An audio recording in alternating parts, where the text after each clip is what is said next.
Salut tout le monde, Mani RC Garage 68 ce matin pour une vidéo pour Nolwenn.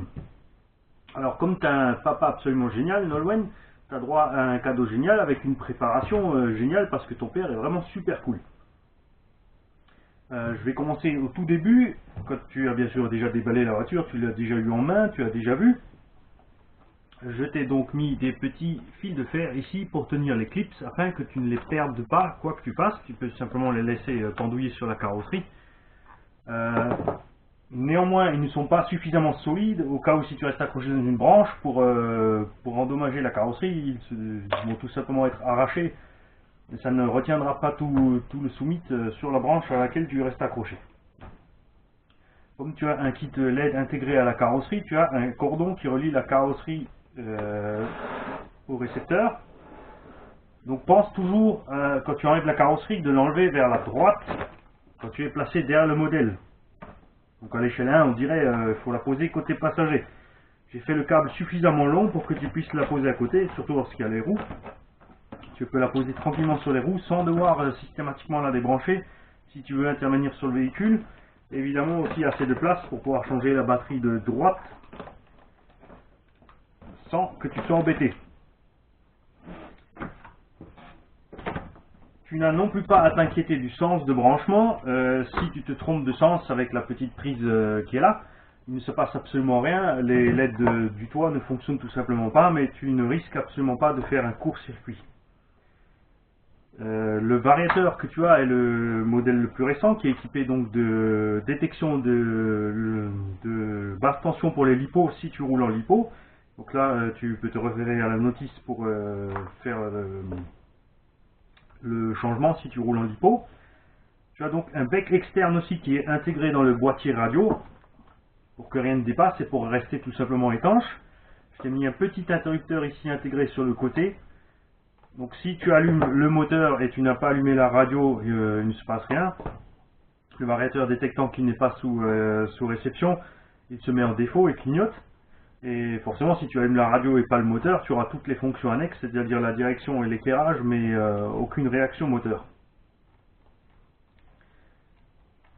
Alors je t'ai fait un petit support avec un velcro, je t'ai laissé du velcro dans le carton.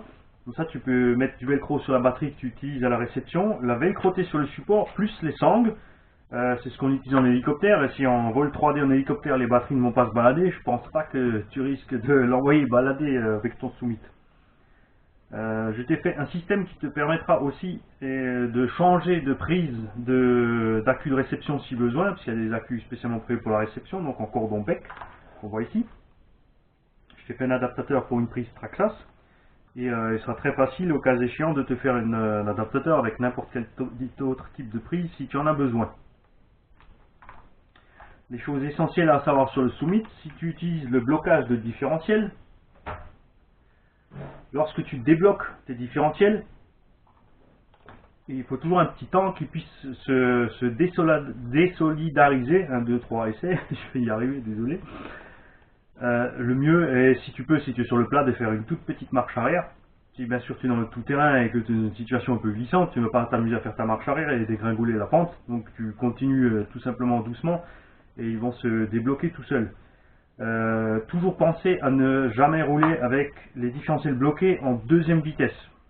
On va dire à vitesse élevée, bien sûr, si tu mets la deuxième et que tu roules au ralenti, ça ne pose pas de problème. Néanmoins, si tu roules rapidement avec les différentiels bloqués, ta direction avec un différentiel bloqué va être beaucoup plus raide en fait, c'est-à-dire que le véhicule tourne beaucoup moins, les cerveaux vont forcer beaucoup plus pour réussir à faire tourner ta direction. Ça aussi, il faut y penser quand tu es en train de crapahuter. Bien sûr, quand ça glisse, c'est pas un problème, ou si une roue est levée ou les deux. Mais donc sur un terrain relativement plat, si tu restes avec tes différentiels bloqués, tu vas endommager tes différentiels, donc à ne pas faire. Tu peux passer de première en deuxième, c'est même conseillé par Traxxas à l'accélération, de partir avec le moteur à charbon en première et de passer la deuxième. Par contre, pense à ne pas le faire quand tu rétrogrades, de ne pas rétrograder en fait quand le véhicule a une certaine vitesse, puisque le choc pour la transmission est assez important, de passer de deuxième en première brutalement. Tu peux le faire forcément si tu amorces une petite pente, tu vois que le véhicule part, tu passes ta première, et le véhicule va ralentir de par sa petite démultiplication sans que tu sois obligé de freiner. Et si tu ne bloques pas les roues dans une descente, tu gardes le contrôle tout simplement du véhicule. ça c'est une erreur à ne pas faire, de bloquer les freins dans une descente. Forcément le poids du véhicule va emmener le véhicule vers le bas, roue bloquée, si ça glisse. Si tu as une grosse accroche, tu vas tout simplement faire un tonneau avant.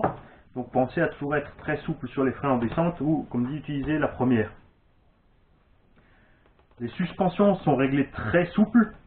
Donc tu auras en roulant, enfin, c'est réglé de façon à ne pas trop quand même passer du cul en ligne droite, mais un peu quand même.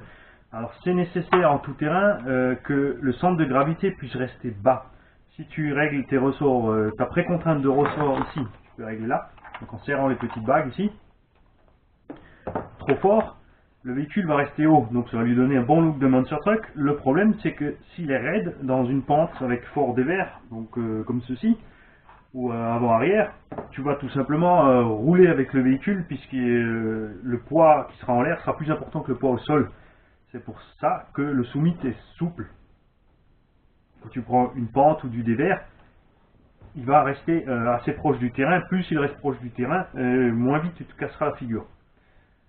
C'est d'ailleurs pour ça que beaucoup de gens en crawler utilisent des ponts, puisque le pont reste toujours à la même hauteur et c'est une masse non suspendue qui est près du sol. Donc beaucoup d'inertie au sol. Ça se compense aussi en lestant les pneus. Donc si tu veux lester tes pneus, inutile de les décoller, de les chauffer et de faire quelque chose dedans, tu peux tout simplement, comme il y a assez de place sur le Summit, utiliser des plombs d'équilibrage automobile ou moto, puisque ton papa est dans la moto, et les coller à l'intérieur des jantes, surtout le pourtour, ce qui va augmenter le poids au sol de ton véhicule, donc augmenter sa capacité à grimper sur une pente raide, puisque plus le poids est près du sol, et moins tu risques de te renverser. L'inconvénient de ceci, bien sûr, c'est quand tu roules vite, tu auras énormément de masse à emporter, donc le moteur aura besoin de plus de force pour emmener le véhicule à sa pleine vitesse, et il aura aussi plus de force pour freiner, et tu vas aussi augmenter le stress sur les cardans. Donc à toi de voir ce que tu veux faire.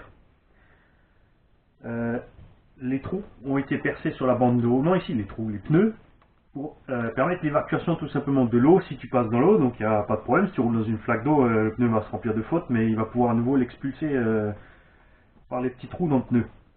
Très important aussi chez Traxxas, les hexagones de roue, je ne sais pas si tu vois bien, là on voit bien, voilà, sont en étoile. Donc quand tu montes ta roue, il est impératif de bien être dans le cran.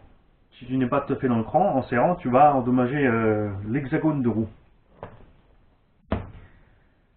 Pour le réglage de suspension, tu as aussi sur le bras ici différents points d'ancrage pour le cantilever, c'est donc le levier de renvoi ici. Plus tu es proche de l'intérieur du triangle, plus tu as de garde-sol et plus la suspension est molle, tu vois, constante. Si tu t'écartes ici, elle sera légèrement plus ferme, voire très ferme à la fin. C'est quelque chose que tu pourras utiliser si tu roules sur une surface un peu plus plane et moins chaotique. Le réglage par défaut est sur le trou du centre. À toi de voir ce que tu veux comme réglage.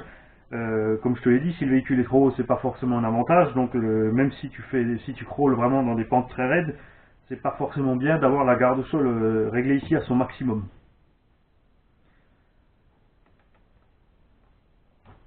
Donc voilà, je crois qu'on a fait le tour. Je te fais cette vidéo pour deux raisons. D'abord que tu apprennes un peu mieux connaître ton Summit. L'autre est que tout simplement, donc si tu as quelques questions que ce soit, quelques soucis que ce soit avec cette machine, tu m'envoies une petite com sur cette vidéo, tu poses ta question, savoir qu'il n'y a pas de questions stupides, donc n'hésite pas, tu me poses la question que tu veux, je te répondrai dans les plus brefs délais. Au pire, tu peux prendre le téléphone et m'appeler, je serai toujours disponible pour toi. Aucun souci pour ça, je te le promets. Et aussi si tu n'es pas content avec quelque chose qui est sur la machine ou tu aimerais changer quelque chose et avant de le modifier tu n'es pas sûr, comme dit, contacte-moi, n'hésite pas, je serai là. Salut, profite bien de ton Summit